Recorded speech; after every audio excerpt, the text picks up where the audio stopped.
Do we have free will? There are essentially three different views on the question of free will: determinism, compatibilism, and libertarianism.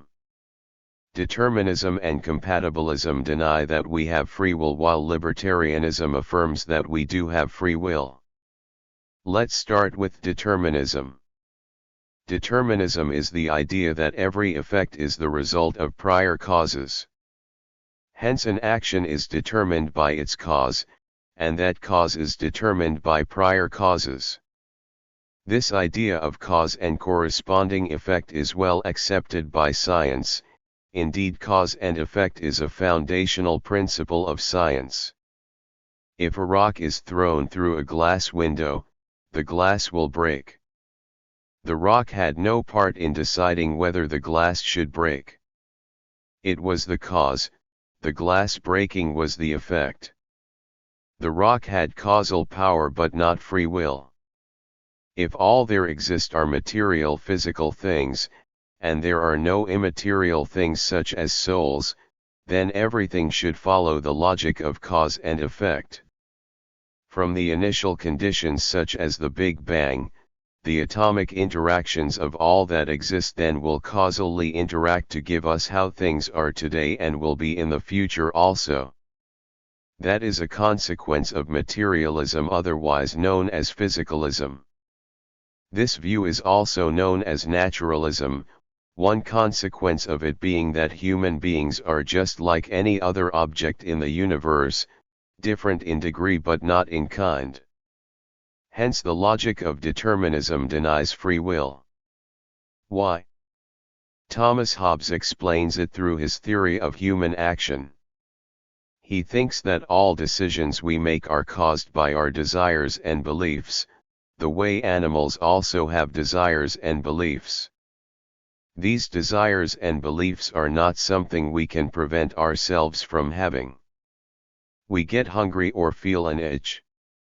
We cannot prevent those feelings or sensations of itchiness, though we may think that we can control whether or not we scratch it.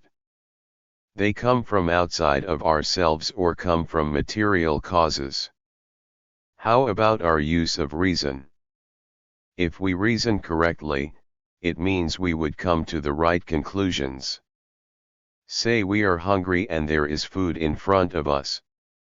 This desire for food is due to our biological need for nourishment. Our reason tells us that if we don't eat, we'd be in pain and then later die. So we eat. If our actions are a result of our reasoning only, then there is no alternative to what is the most reasonable action. A person completely ruled by reason will have no free will, since that person can only make the decision that their reason says is best. How about when our reason tells us, when presented several options, that we don't know which is better, even after deep consideration? Say we like cake, feel like having cake, and are given a choice between strawberry and hazelnut, which we equally love. We might choose randomly between them. However, randomness does not mean we have exercised our free will. Some effects have no causes. They may be random. Quantum mechanics do have room for randomness at the subatomic level. While such randomness is not deterministic, it should not be mistaken as leading to free will. Things happening randomly do not mean that our free will is what caused its final outcome. In fact, randomness means we have no control of the outcome, quite opposite to our intentions and hence a freedom of our will. Compatibilism builds on determinism. Compatibilists accept that determinism is true, that every effect arises from prior causes. However, that does not mean we are not free.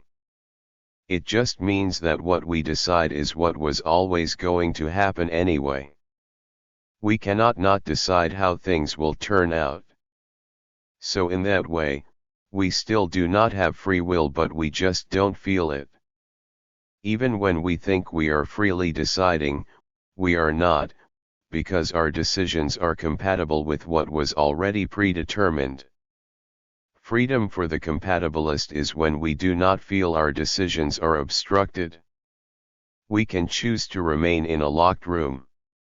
Since we have chosen as such, our decision is unobstructed.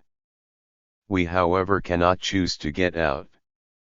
Those who believe that we have free will, that we can choose to stay or leave that room, are libertarians. Libertarianism is probably the most intuitive view for most people, though most philosophers, who aren't like most people, are compatibilists. Libertarianism is the position that we have free will, that our decisions are truly our own. For a decision to truly be our own, we must have the ability to choose otherwise. So even if we are hungry, we can decide to eat or to refrain from eating. We may even choose to defy our reason when it tells us that we should eat. The choice seems to come from within us. If every action is caused by previous causes, such as our desires, or atomic or macroscopic physical interactions, then we do not have free will. To have free will, we need something within ourselves in order to be the free agent who can decide, which can override our desires and counter those physical occurrences. If all that we are material beings, then we have to obey cause and effect, which means we do not have free will. However, if we are conscious beings, with a consciousness that is not material, then this consciousness can be the source of our free will. Our desires, beliefs, and reason can influence our decisions, but they do not completely determine what we finally do. Are you convinced? Do you think you have free will? Are you a determinist, compatibilist, or libertarian? This essay is a loose summary of free will, a very short introduction by Thomas Pink. Thank you.